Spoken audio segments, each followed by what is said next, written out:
ರೈತರ ಕಬ್ಬಿನ ಬೆಲೆ ಹೆಚ್ಚಿಗೆ ಕಳೆದ 4-5 ದಿವಸಗಳಿಂದ ಪ್ರತಿಭಟನೆ ಮಾಡ್ತಿದ್ದಾರೆ.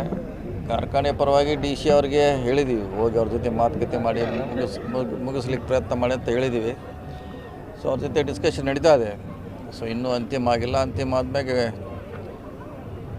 ಅದ್ರ ಬಗ್ಗೆ ಏನಾದ್ರು ನಿರ್ಣಯ ಮಾಡಲಿಕ್ಕೆ ಸಾಧ್ಯ ಆಗ್ತದೆ. ಎಲ್ಲ ರೋಡದು ಬಂದ್ ಮಾಡ್ತಾರೆ, ಮಳೆ ಮಾಡ್ತಾರೆ.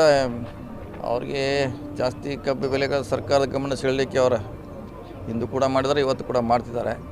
ನೋಡೋಣ, ಕಾದು ನೋಡೋಣ ಡಿ ಸಿ ಅವರು ಏನು ಮಾತುಕತೆ ಆಗುತ್ತೆ. ಅದಾದಮೇಲೆ ಸರ್ಕಾರ ಇದೆ ಅದ್ರ ಮೇಲೆ.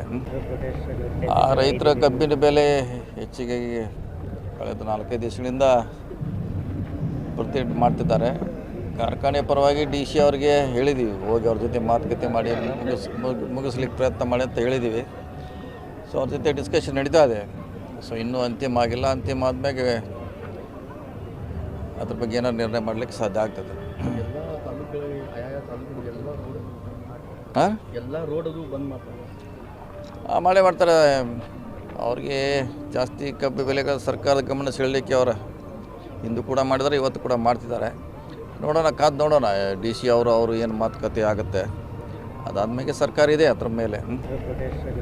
ರೈತರ ಕಬ್ಬಿನ ಬೆಲೆ ಹೆಚ್ಚಿಗೆ ಕಳೆದ 4-5 ದಿವಸಗಳಿಂದ ಪ್ರತಿಭಟನೆ ಮಾಡ್ತಿದ್ದಾರೆ. ಕಾರ್ಖಾನೆ ಪರವಾಗಿ ಡಿ ಸಿ ಅವರಿಗೆ ಹೇಳಿದ್ದೀವಿ, ಹೋಗಿ ಅವ್ರ ಜೊತೆ ಮಾತುಕತೆ ಮಾಡಿ ಮುಗಿಸ್ಲಿಕ್ಕೆ ಪ್ರಯತ್ನ ಮಾಡಿ ಅಂತ ಹೇಳಿದ್ದೀವಿ. ಸೊ ಅವ್ರ ಜೊತೆ ಡಿಸ್ಕಷನ್ ನಡೀತಾ ಇದೆ. ಸೊ ಇನ್ನೂ ಅಂತಿಮ ಆಗಿಲ್ಲ. ಅಂತಿಮ ಆದಮೇಲೆ ಅದ್ರ ಬಗ್ಗೆ ಏನಾದ್ರು ನಿರ್ಣಯ ಮಾಡಲಿಕ್ಕೆ ಸಾಧ್ಯ ಆಗ್ತದೆ. ಎಲ್ಲ ರೋಡದು ಬಂದ್ ಮಾಡ್ತಾರೆ, ಮಳೆ ಮಾಡ್ತಾರೆ. ಅವ್ರಿಗೆ ಜಾಸ್ತಿ ಕಬ್ಬು ಬೆಲೆಗಳ ಸರ್ಕಾರದ ಗಮನ ಸೆಳಲಿಕ್ಕೆ ಅವರ ಇಂದು ಕೂಡ ಮಾಡಿದ್ದಾರೆ, ಇವತ್ತು ಕೂಡ ಮಾಡ್ತಿದ್ದಾರೆ. ನೋಡೋಣ, ಕಾದು ನೋಡೋಣ ಡಿ ಸಿ ಅವರು ಏನು ಮಾತುಕತೆ ಆಗುತ್ತೆ. ಅದಾದಮೇಲೆ ಸರ್ಕಾರ ಇದೆ ಅದ್ರ ಮೇಲೆ.